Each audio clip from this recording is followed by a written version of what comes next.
So Paul explains what is true of him because of his union with Christ, and therefore what is necessarily true of all believers. So if you're a Christian, if you believe in the gospel, this verse is true of you. And there are three things I want to point out in this truth. Number one, you are united to Christ in his death. Number two, you are united to Christ in his life. And last one, you are united to Christ by faith. Let's look at the first one, you are united to Christ in his death. At the first part of verse 20, the Apostle Paul says, I have been crucified with Christ. I have been crucified with Christ. How is it that the Apostle Paul can say that? He has been crucified with Christ. How can he say that when he is alive writing this letter? A dead person cannot write a letter, and he's writing Galatians. How does that make sense that he has been crucified with Christ? Well, the answer is Paul is speaking of his union with Christ. He says, I have been crucified with Christ, along with him. So as surely as Christ has been crucified, so surely has Apostle Paul been crucified with him. This is the same for Christians. We have been crucified with him. I want to read a few Bible verses that tell you about what Jesus has done. 2 Corinthians 5:21 says, for our sake God made Jesus Christ to be sin who knew no sin, so that in him we might become the righteousness of God. Isaiah 53 says, he was pierced for our transgressions. He was crushed for our iniquities. Upon him was the chastisement that brought us peace, and with his wounds we are healed. One more, Romans 5:8 says, God shows his love for us in that while we were still sinners, Christ died for us. This is the gospel we love and cherish. And Paul is saying that he is united to this Christ that has died. In other words, because Christ has died, he has exhausted and satisfied God's wrath on our behalf.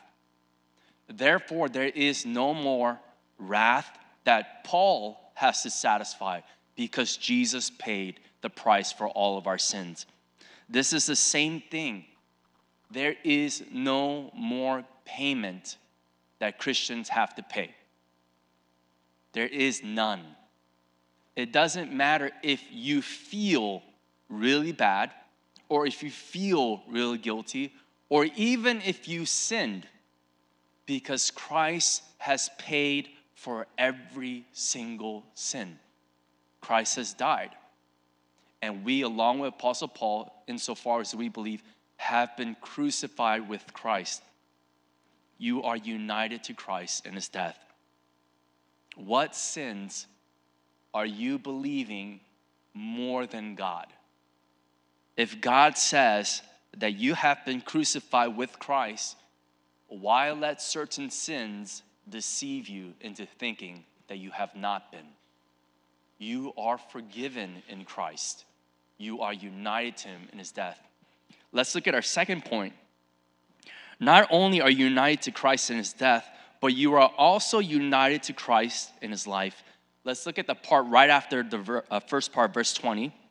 He says, it is no longer I who live, but Christ who lives in me. Christ who lives in me. This is a remarkable saying. So yes, Christ has been crucified. Christ has been buried. In 3 days, Christ rose from the dead and resurrected as the Lord of glory whom death could not hold. And Paul is saying that he is united to this resurrected Christ. He is one with him. Because Apostle Paul is united to Christ, he's united to everything that belongs to Christ and that is Christ. He is the beneficiary of the salvation Christ has accomplished. Let me say it in different words. Our source of life does not come from our performance, our merits, our strengths, our intellects, our successes, nor our failures. or even our worth. Our source of life does not come from how perfectly we obey God's law. But Apostle Paul is saying, it is no longer you who live, but Christ who lives in you. So our source of life comes from his performance, his merits, his righteousness, his strength, his intellect, his success, his faith, his humility, his service, his obedience. We live because Christ lives in us. Not about ourselves, but about Christ. And since you are united to Christ in his life, that resurrected life should be evident in you. I'll give you some examples. If being united to Christ in his death is about his pardon, then being united to Christ in his life is about his power. Christ has overcome sin and death. That means this is true of Christians. How can it not be? Christians, we are united to the same powerful and resurrected Christ. There is no sin that is stronger than Christ, and Christ lives in you. So, when you, let's say you have an argument with your spouse, and you have a chance to love your spouse or hate your spouse, you can say no to sin. And you could say yes to righteousness. You could love your spouse. When you're angry, you can hold your tongue because Christ lives in you. When you are bitter, you can throw the bitterness out of your heart or even out of your mind and think about lovely and pure things because Christ lives in you. There is no sin that is stronger than the Christ that you are united to. He has already won, and you have victory with him. Here's one more point, the last one. You are united to Christ by faith. This is the last part of verse 20. Let's look at what Paul says. He says, "And the life I now live in the flesh, I live by faith in the Son of God who loved me and gave himself for me." The first thing I want you to notice, he says, "And the life I now live in the flesh, I live by faith." The life. Paul is talking about a faith that affects his entire life. Paul is not talking about that one time he was at church and he was so moved. Paul is not talking about that one time he prayed to Jesus 30 years ago. Paul is talking about a true faith that affects the rest of his life. That's what Christian faith is. I'll give you an example. If you trusted your husband on the first day of marriage with him, but then decided to constantly check his phone, his computer, his workplace every day afterwards, then you can say that you trusted in him, but you don't really trust him. You can say it as much as you want, but it's not real. You don't trust your husband, even though you trusted him on that one day. Paul's talking about a true faith that affects the rest of his life. He does not live by works, but he lives by faith. And this is the summary of his entire life. So how did Paul live? He lived by faith in the Son of God who loved him and gave himself for him. This belief is what governed everything Paul did, and this belief was enough to direct his entire life. Remember, this is what Paul is saying. And I want you to also remember, this is Apostle Paul saying it. His life was incredibly difficult and painful. I want to give some examples. When Paul was wasting away in prison for no legitimate crime, but for preaching the gospel, why didn't he curse God? Why didn't he complain to God about his poor circumstances? God, I don't deserve this. I'm doing this for your glory. Why am I here? Why didn't he do that? Because he remembered and believed in the Son of God who loved him and gave himself for him. Jesus Christ gave his entire life for Paul So what's a little prison compared to that? Another example. When Paul received 39 lashes 5 times at the hand of Jews, when Paul was beaten 3 times with rods, when Paul was stoned 1 time, why didn't he turn his back on God? It seems like God hates him. It seems like God has abandoned him. Why didn't he do that?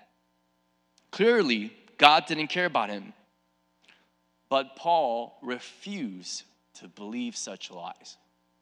Rather, he may have thought, is this what my Savior experienced for me?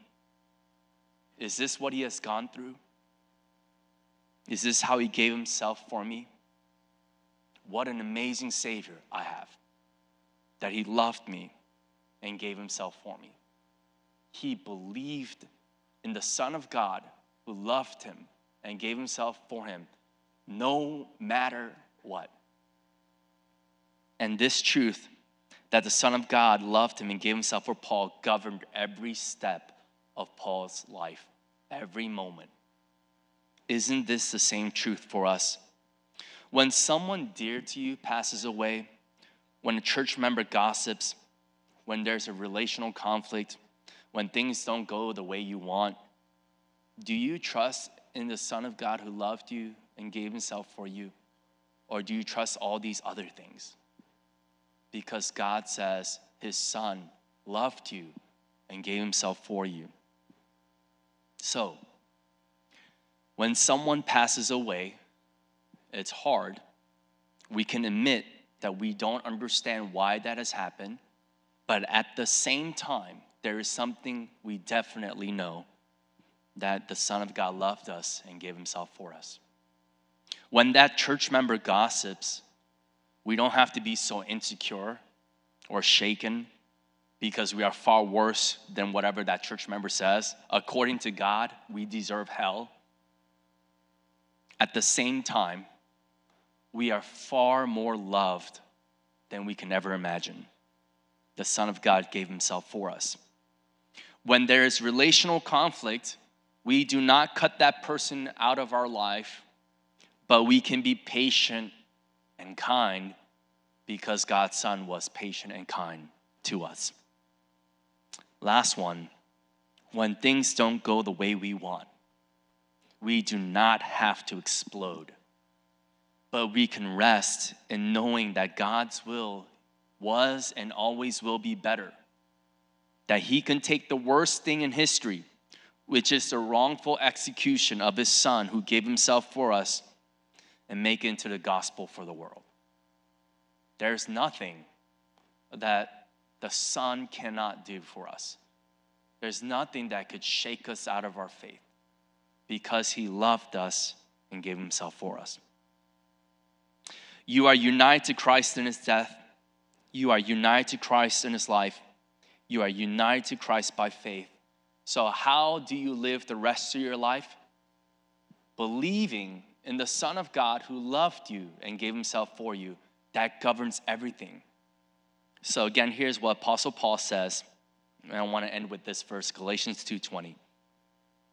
I hope that we can all say this along with him. I have been crucified with Christ. It is no longer I who live, but Christ who lives in me. And the life I now live in the flesh, I live by faith in the Son of God who loved me and gave himself for me. Let's pray together. Our Father in heaven, we thank you so much that you so loved the world that you sent your only Son, your only begotten Son, that whoever believes in him shall not perish but have eternal life. Father, forgive us for believing so many lies.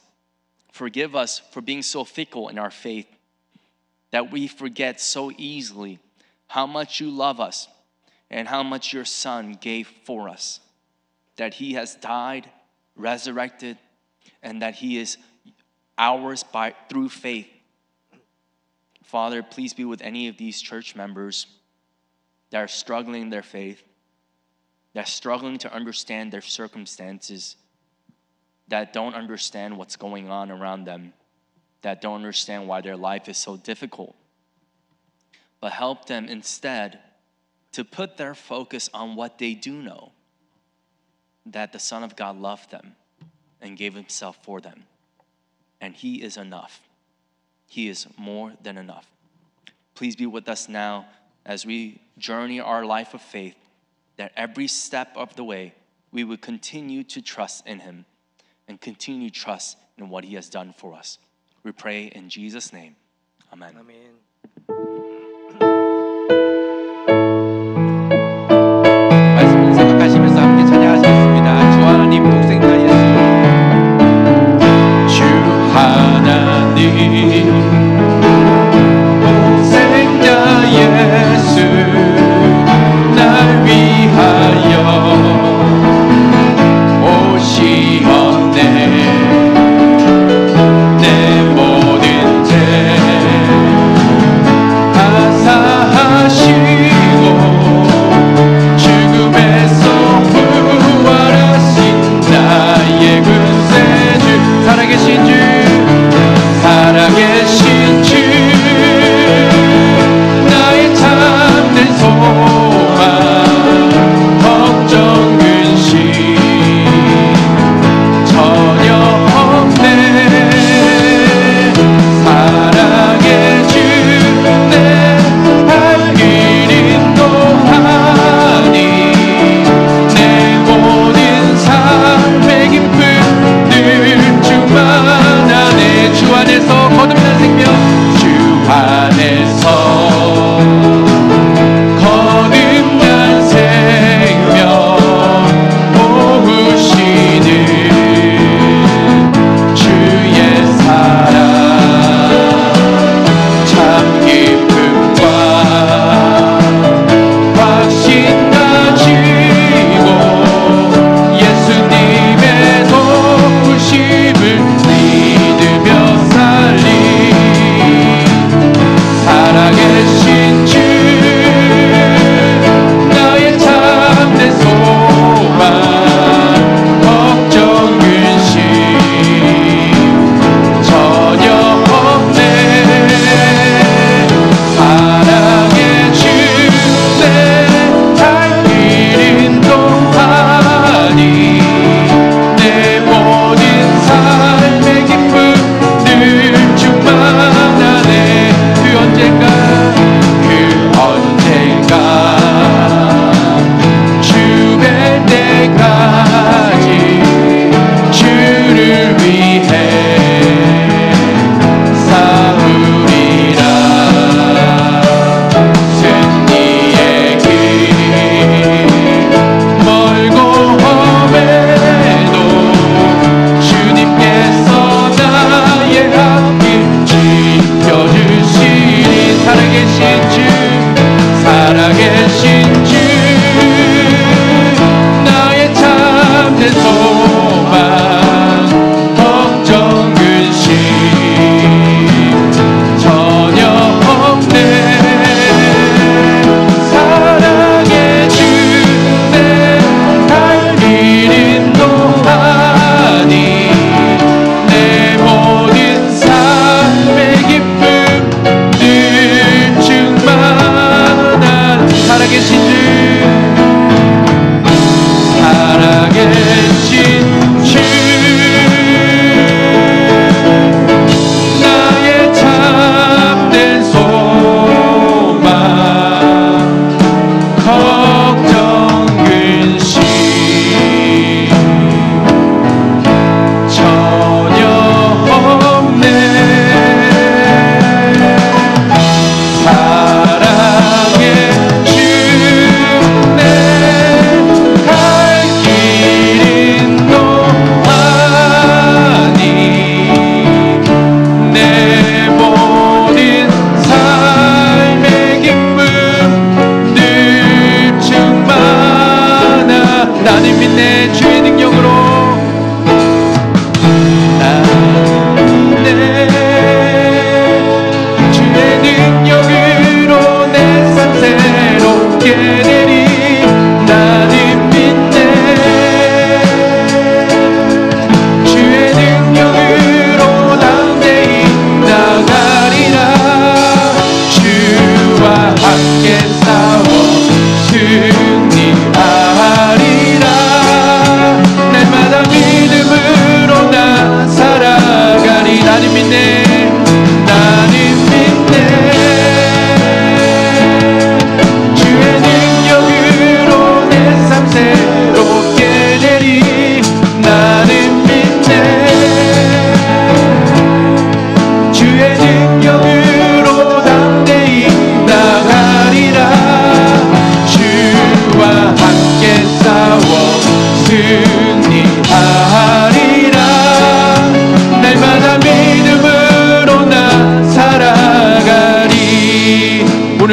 생각하시면서 우리 함께 기도하시겠습니다. 예수님께서는 우리의 죄를 위해 용서하시기 위해 십자가에 돌아가신 그 희생과 사랑을 감사드립니다. 이제는 더 이상 저희들 혼자 살아가는 인생이 아니라 예수님과 함께 살아가는 인생 되게 하여 주시옵소서. 또한 예수님께서 십자가에서 죽으셨지만 하나님의 능력으로 다시 살아나심을 믿으며 이 부활의 능력을 저희들 삶 가운데 나타나며 이 흔들리지 않는 믿음으로 살아갈 수 있도록 역사하여 주시옵소서 하고 우리 간절한 마음으로 주여 한번 외치고 기도하시겠습니다. 주여!